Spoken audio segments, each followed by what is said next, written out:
तो बच्चों, आज हम इतिहास में जो हमारा चौथा पाठ है राज्यशास्त्र के अंतर्गत सामाजिक और राजनीतिक विज्ञान, इसका अध्ययन करेंगे। चलो ठीक है, सब तैयार है ना? तो सभी विद्यार्थी इतिहास की किताब निकालेंगे और इतिहास में जो हमारा पार्ट 1 हो गया है, पार्ट 2, पार्ट 3 और पार्ट 4 भारतीय कलाओं का इतिहास और पार्ट 6 मनोरंजन के माध्यम और इतिहास, ये 2 पार्ट नहीं है हमारे, पार्ट 4 और पार्ट 6, ठीक है। और 7वां पार्ट हमारा हो गया है खेल और इतिहास का। तो 8वां पार्ट और 9वां पार्ट ये हम इतिहास में देखेंगे। आज हम राज्यशास्त्र में चौथा पार्ट देखेंगे और 5वां पार्ट नहीं है, ठीक है। चौथा पार्ट हम देख रहे हैं। पार्ट का नाम क्या है? सामाजिक और राजनीतिक आंदोलन, ठीक है। सब तैयार है?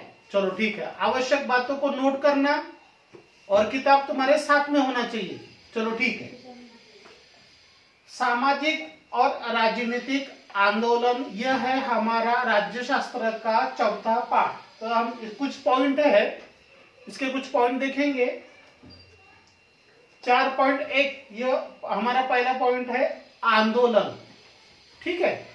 तो आंदोलन किसे कहते हैं? थोड़ा सा बहुत ही बढ़िया विषय है, ध्यान देना है सभी ने। आंदोलन किसे कहते हैं? जिस सामूहिक कृति में किसी समस्या को हल करने के लिए निरंतर कृतिशील रहकर तथा लोगों को संगठित करके सरकार पर दबाव डाला जाता है, उसे आंदोलन कहते हैं। कोई उद्देश्य रहता है, कुछ उस उद्देश्य की पूर्ति के लिए एक से अनेक लोग एकत्र आते हैं और अपनी मांग रखते हैं, तो वो कहलाता है आंदोलन। सामूहिक कृति आंदोलन का प्रमुख केंद्र माना जाता है। उसमें एक या दो व्यक्ति नहीं रहते, एक से अनेक व्यक्ति रहते हैं, वो कहलाता है आंदोलन। चलो ठीक है। हाँ, अब उसमें दूसरा पॉइंट है आंदोलन के लाभ। आंदोलन हम क्यों करते हैं, इसके नतीजे क्या निकलते हैं? तो आंदोलन के माध्यम से कई सार्वजनिक प्रश्न चर्चा के विषय बनते हैं। प्रश्नों पर सरकार को भी विचार करना पड़ता है।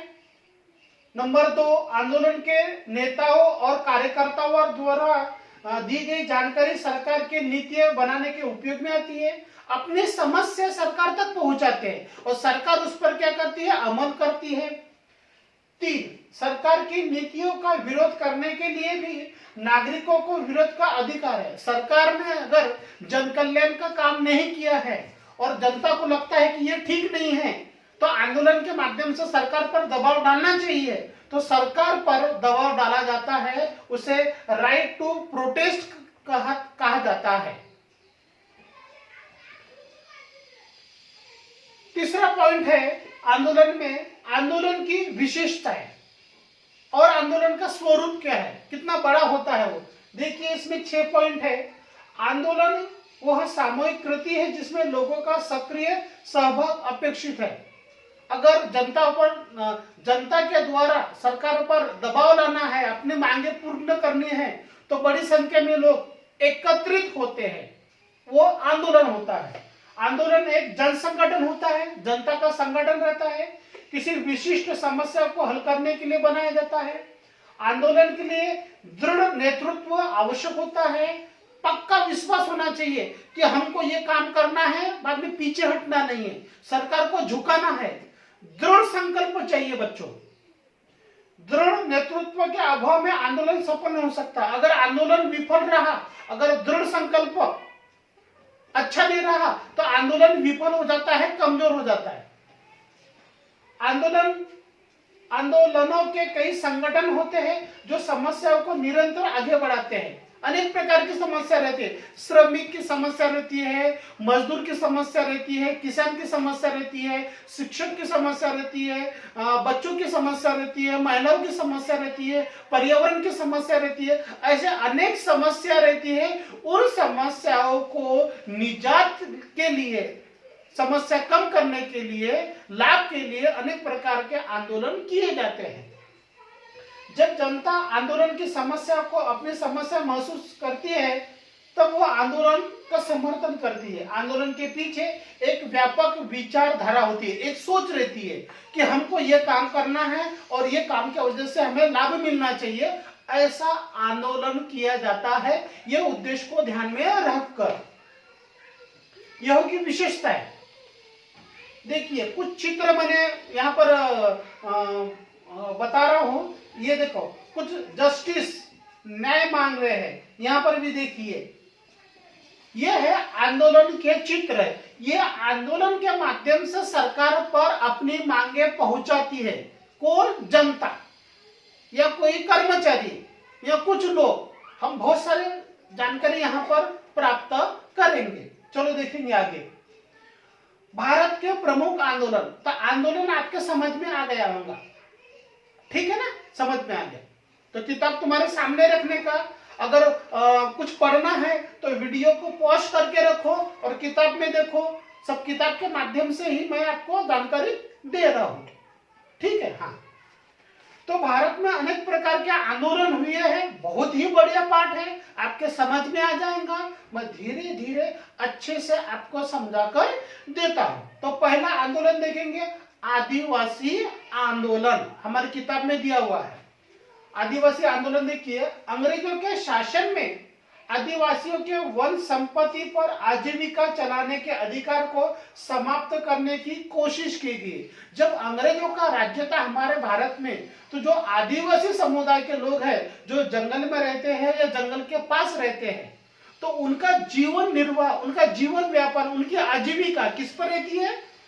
वन संपत्ति पर। जंगल में जाना, वहां से कुछ खाद्य पदार्थ लाना, उनको खाना और जीवन व्यापन करना। तो वन की जो संपत्ति है वो आदिवासी उन पर निर्भर रहते थे। लेकिन अंग्रेजों ने क्या किया, उस पर कानून लगा लिया कि तुम जंगल में नहीं जा सकते, वहां से कोई वस्तु नहीं ला सकते। कोलार, गोंड, कोली, भील, रामोसी, संताल, मुंडा ऐसे आदिवासियों ने अंग्रेजों के विरुद्ध आंदोलन किया। वन संपत्ति पर अंग्रेजों ने कानून लादा, बनाया, लेकिन ये आदिवासी लोगों ने क्या किया, ये आदिवासी समुदाय है, इन लोगों ने अंग्रेजों के खिलाफ क्या किया, सशस्त्र आंदोलन किया। स्वतंत्रता प्राप्ति के बाद भी आदिवासियों के वन संबंधी कानून बनाए गए, बहुत सारे कानून बनाए गए। अंग्रेज लोग चले गए, भारत स्वतंत्र हो गया, फिर भी कानून बनाए गए अंग्रेजों ने अपना आदिवासियों के विरुद्ध। तो वो भी कानूनों के खिलाफ उन्होंने आंदोलन किया, आदिवासियों के आंदोलन की मांगे। अब देखेंगे आदिवासियों ने कौन कौन सी मांगे रखी। नंबर 1, वन के अधिकार को स्वीकार किया गया है कि वन यह हमारे लिए जीवन व्यापन है, हमें जंगल में जाने दीजिए, वहां से जो वस्तु मिलती है हम लाएंगे और हम उनका उपयोग करेंगे। वन उत्पादकों को इकट्ठा करने का अधिकार मिले, जंगल से जो वस्तु मिले वो हम उसको जमा कर सकते हैं। वन भूमि पर वृक्षारोपण करने का अधिकार दिया जाए और जंगल में कुछ जगह पर हम वहां पर पेड़ लगा सकते हैं, ये भी हमको अधिकार मिलना चाहिए। ये आदिवासियों की मांगे आंदोलन के माध्यम से सरकार तक पहुंचाने लगे। ये देखिए, ये है बिरसा मुंडा नाम का एक आदिवासी युवक है। इन्होंने अंग्रेजों के सामने क्या किया, आंदोलन किया। बहुत ही प्रसिद्ध आंदोलन हुआ आदिवासी आंदोलन। आदिवासी आंदोलन में बिरसा मुंडा का नाम अग्रणी लिया जाता है बच्चों, किताबों में दिया हुआ है। आगे और देखेंगे, देखो किस तरह से वो क्या कर रहे हैं, अपने समुदाय के लोगों को जानकारी दे रहे हैं कि वन की संपत्ति पर हमारे लिए अधिकार नहीं रखा है। आंदोलन के लिए उनको पुकार रहे हैं, आह्वान कर रहे हैं, बिरसा मुंडा, ठीक है। हाँ, अब देखेंगे दूसरा आंदोलन। पहला आंदोलन हो गया आदिवासी आंदोलन, अब दूसरा आंदोलन देखेंगे बच्चों, किसान आंदोलन। किसान समझता है ना? हाँ, खेत में जो काम करता है, हल चलाता है, उसको किसान कहते हैं। स्वतंत्रता प्राप्ति के पूर्व बारडोली, चंपारण तथा खोती की समस्याओं पर किसानों के आंदोलन थे। यहाँ पर खेती चाहिए, प्रिंटिंग मिस्टेक है। अनेक जगहों पर किसान के आंदोलन हुए अंग्रेजों के काल में। किसानों को महात्मा फुले, न्यायमूर्ति रानडे तथा महात्मा गांधी के कार्यों से प्रेरणा मिली। किसानों पर अत्याचार होते थे तो इन लोगों ने मार्गदर्शन किया किसानों के हित के लिए। कानून के रूप में कुछ सुधारों के कारण किसान आंदोलन की गति धीमी हुई। वहां पर कानून बनाए गए। पहले क्या होता था, किसानों का अत्याचार होता था, बाद में उन पर नियम बनाए गए, कानून बनाए गए, फिर वो अत्याचार धीरे धीरे कम हुआ। अब किसानों की कौन कौन सी मांगे हैं, पहले आदिवासियों की मांग देखे, अब किसानों की मांग देखेंगे। किसान आंदोलन की मांगे है कृषि उपज को सही दाम मिले। जो उपज आती है, जो फसल उत्पादन करते हैं, तो उसको उचित दाम मिलना चाहिए। लेकिन यह हमारे लिए बहुत ही दुख की बात है कि किसान जो रहता है, अन्नदाता जो रहता है, फसल पर उसका अधिकार तो रहता है, लेकिन दाम निर्धारित कौन करता है, सरकार करती है। यह हमारे लिए बहुत ही दुख की बात है। इसलिए वो आंदोलन करते हैं कि फसल हमारी है तो दाम हमारा होना चाहिए, न कि तुम्हारा। खेती को उद्योग का दर्जा मिले, खेती को उद्योग का दर्जा मिले। उनको हीन दृष्टि से मत देखो, उद्योग के दृष्टि से देखो। स्वामीनाथन आयोग का सिफारिशों को स्वीकार किया जाए। एक आयोग बनाया गया था किसानों के हित के लिए, तो उसके बारे में सोचो। कर्ज माफी, ऋण मुक्ति के विषय में नीति निर्धारित किया जाए कि हमको समय पर कर्ज दिया जाए, और फसल नहीं होती बारिश की वजह से या कीड़े की वजह से नष्ट होती है तो वह कर्ज माफ कर दिया जाए। कृषि संबंधी नीति निर्धारित की जाए और खेती के प्रति जो देखने का जो दृष्टिकोण है वो सकारात्मक होना चाहिए। इस पर अनेक प्रकार के नियम बनना चाहिए। ऐसे किसानों के आंदोलन हुए। अब उनके कुछ चित्र देखेंगे। ये देखिए, किसान खेत में काम कर रहा है, वो हमारा अन्नदाता होता है। वो अपना तो उदर निर्वाह करता ही है, लेकिन समाज के लोगों के बारे में भी सोचता है। तो वो हमारा लिए एक अन्नदाता है, ईश्वर है, भगवान है। मैं हमेशा अध्यापन करते समय मैं आपको बताता हूं कि ईश्वर, भगवान मंदिर या मस्जिद या गिरजाघर या विहार में ही न रहता। देखने वाले की नजर चाहिए।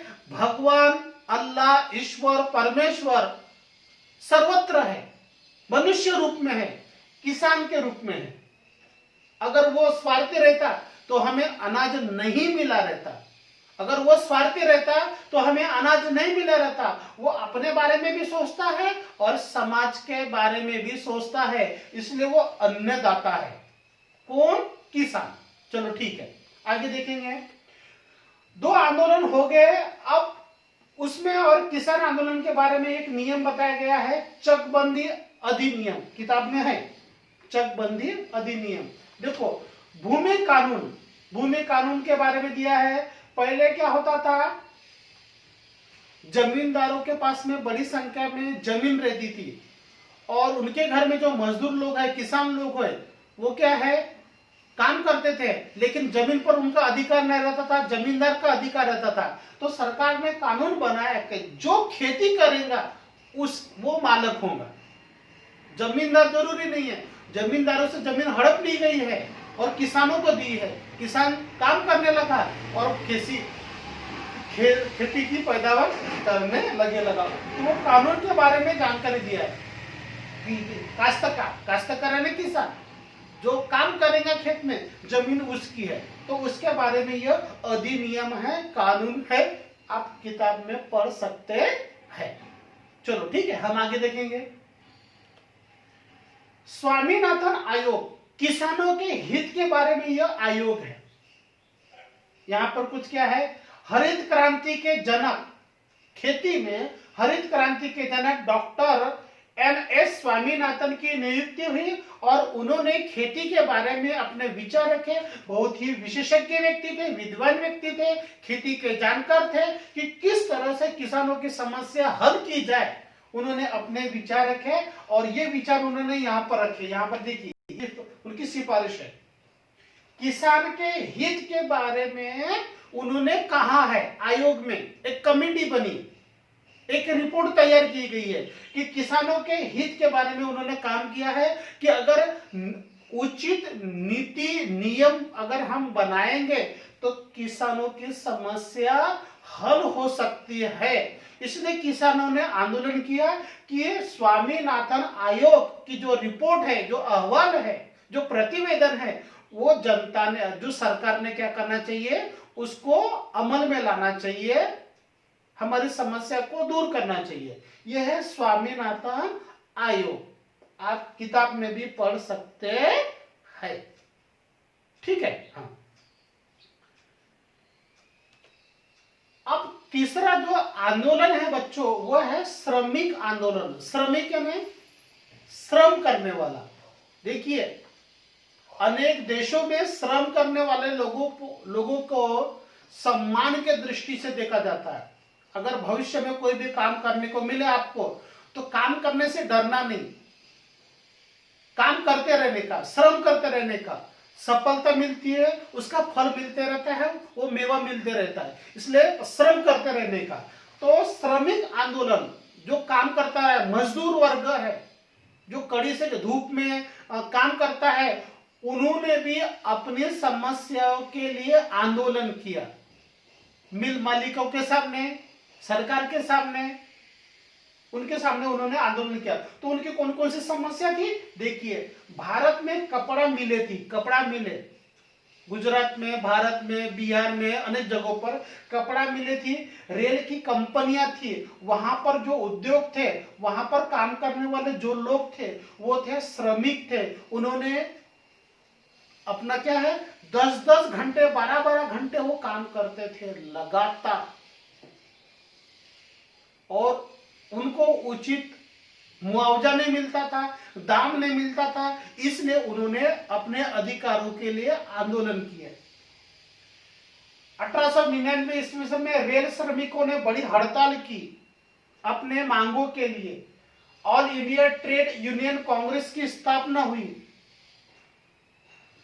आजादी के बाद प्रभाव डालने वाला श्रमिक आंदोलन बहुत बिखर गया और आंदोलन पर वैश्वीकरण का भी प्रभाव पड़ा। अपने भारत देश में ही नहीं, अनेक जगहों पर श्रमिक लोगों के साथ में गौण दया या दुय्यम दर्जा रखा जाता था, उनसे काम करवाया जाता था जानवर की तरह, लेकिन इंसान की तरह उनके ध्यान नहीं देते थे। फिर उनके ध्यान में आ गया कि हमें संगठित होना चाहिए और आंदोलन करना चाहिए, और तभी हमारी मांगे पूर्ण हो सकती थी। ये हो गया, उन्होंने आंदोलन किया था। अब उनकी समस्या क्या थी, क्यों आंदोलन करते थे, वजह क्या है आंदोलन करने की, यह है उनकी वजह। अस्थिर रोजगार तथा श्रमिक कानूनों का संरक्षण करना। अस्थिर यानी हमको रोजगार रोज मिलना चाहिए, हमको काम रोज मिलना चाहिए, आज मिला कल नहीं मिलेगा, ऐसा नहीं चाहिए।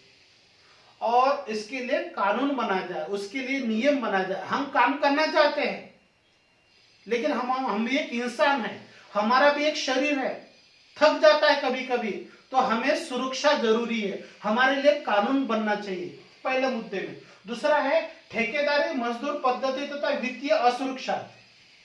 ठेकेदारी पद्धति उनको दी जाती है कि तुमने 10 साल तक काम करना है, उसके बाद में नहीं करना है, तो उसका भी उन्होंने विरोध किया है। ऐसा नहीं होना चाहिए। काम करने की निश्चित समयावधि का ना होना अस्वास्थ्य है, यानी उन्होंने बोला है कि इतने देर तक काम करना है, इतने देर तक काम नहीं करना है, ऐसा नहीं चाहिए। काम करने के लिए समय होना चाहिए, लेकिन उचित समय होना चाहिए।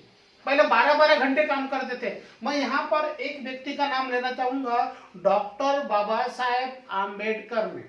इन्होंने, जब वो भारत के पहले कानून मंत्री थे, तो उन्होंने देखा कि भारत के मजदूर वर्ग 12-12, 13-13 घंटे काम करते हैं, उनको देखा नहीं गया, और उन्होंने क्या किया कि वो भी हमारी तरह इंसान है, और उन्होंने समय बांध दिया कि उनको 8 घंटे काम मिलना चाहिए, दिन भर में 8 घंटे काम करना चाहिए। उसके पहले वो ज्यादा समय तक काम करते थे, उन्होंने नियम बनाया, कामगार दिन के रूप में मनाया जाता है। इनका श्रेय डॉक्टर बाबा साहेब आम्बेडकर को जाता है, और बड़ी संख्या में श्रमिक लोगों की समस्या दूर हुई। काम की जगह का पर असुरक्षा। काम कैसा होना चाहिए, सुरक्षित होना चाहिए, किसी भी प्रकार की दुर्घटना नहीं होना चाहिए। अगर काम करते समय कोई दुर्घटना हो जाती है तो उसका मुआवजा मिलना चाहिए। ऐसे अनेक प्रकार की समस्या श्रमिक लोगों की थी। ये देखिए श्रमिक वर्ग किस तरह से काम कर रहा है। बच्चों आसान काम नहीं है 8 घंटे भी काम करना।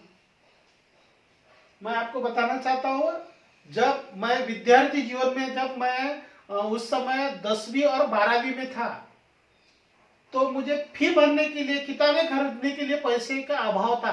तो मैंने ये गवंडी काम किया है, बांधकाम काम किया है, इमारत काम किया है। मैंने ये काम करना पड़ता है जरूरतमंद लोगों को। किसके लिए? पैसे के लिए, पेट के लिए। ये 8 घंटे काम करना, 1 घंटे काम करना आसान काम नहीं रहता।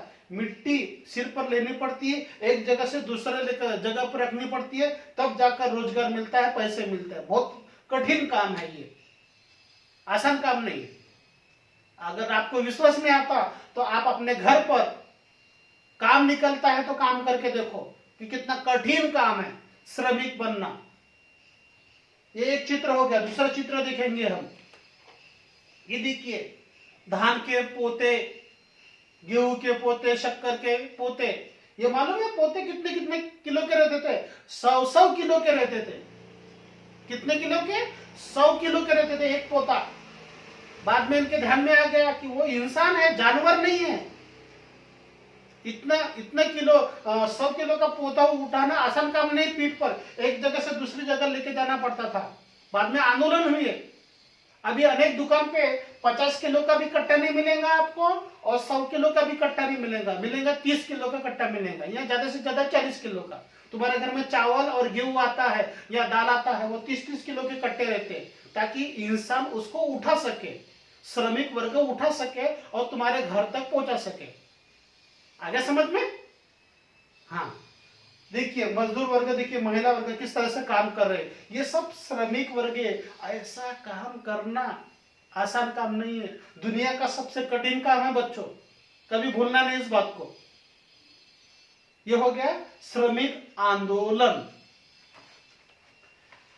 तीसरा आंदोलन हम देखेंगे महिलाओं का आंदोलन। ये बहुत ही बड़ा आंदोलन हुआ था हमारे भारत में। अनेक महिलाओं पर अत्याचार होते थे, इसके बारे में देखिए। देखिए महिलाओं पर होने वाले अन्याय और शोषण की रोकथाम हो और वे सम्मान के साथ में पुरुषों के साथ में जिए, इसलिए आजादी के पूर्व अनेक समाज सुधारकों ने महिलाओं की दशा को सुधारने का प्रयत्न किया। आजादी के पहले महिलाओं के साथ में अच्छा बर्ताव नहीं किया जाता था। पुरुषों को प्रथम दर्जा दिया जाता था और महिलाओं को द्वितीय दर्जा दिया जाता था। कैसी सोच थी?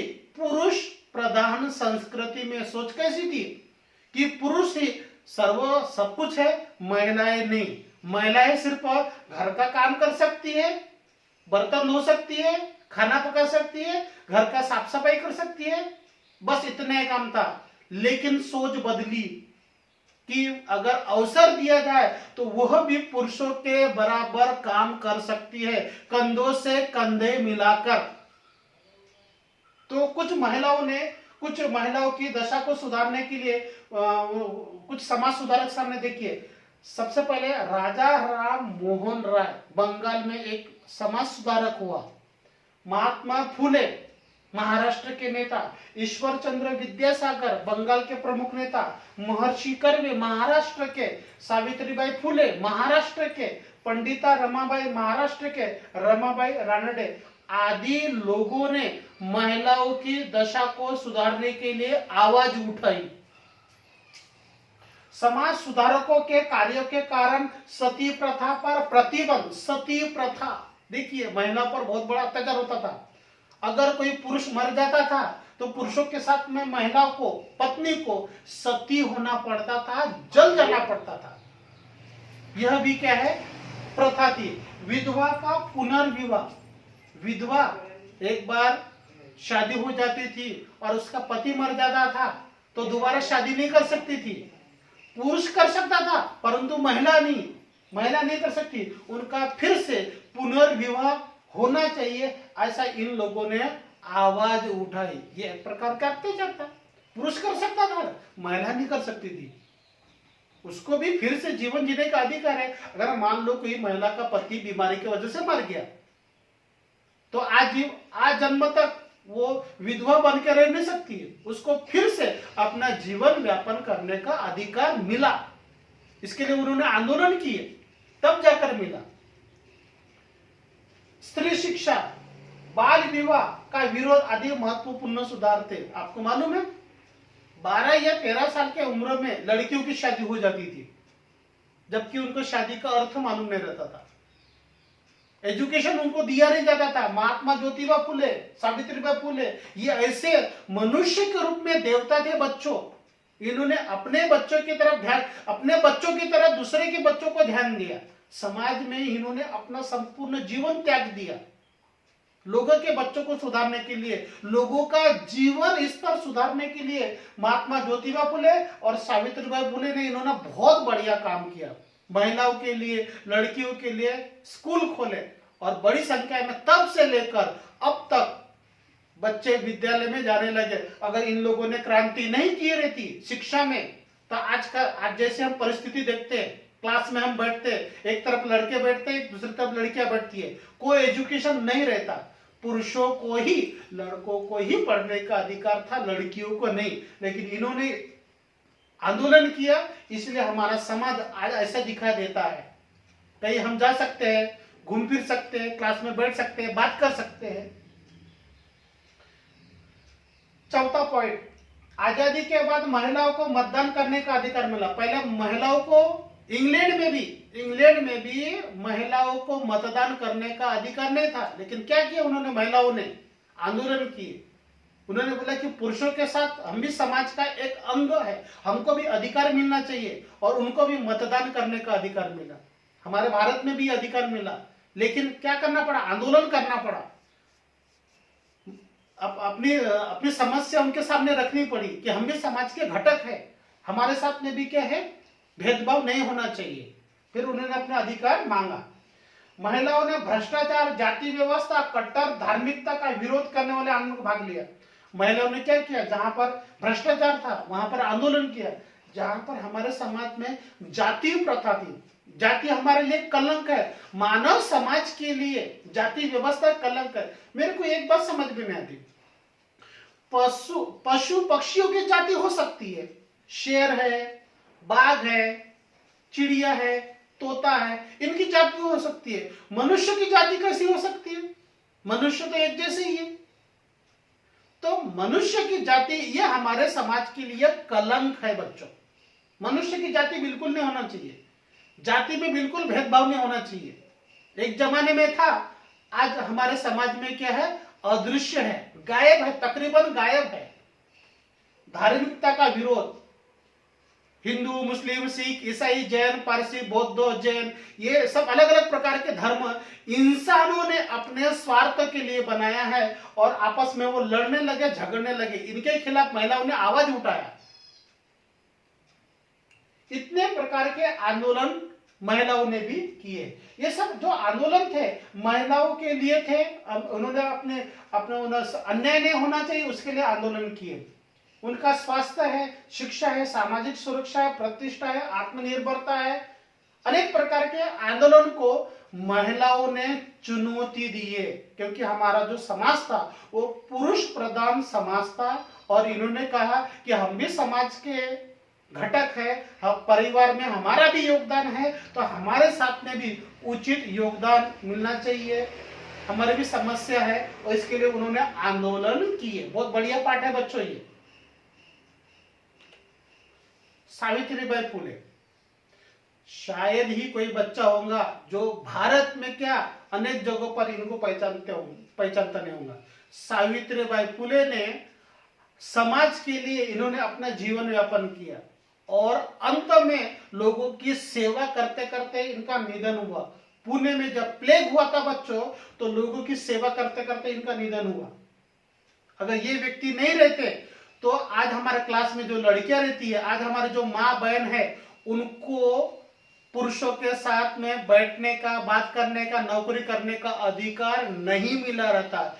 इनके वजह से महिलाओं को सम्मान मिला है, ये कभी भूलना नहीं।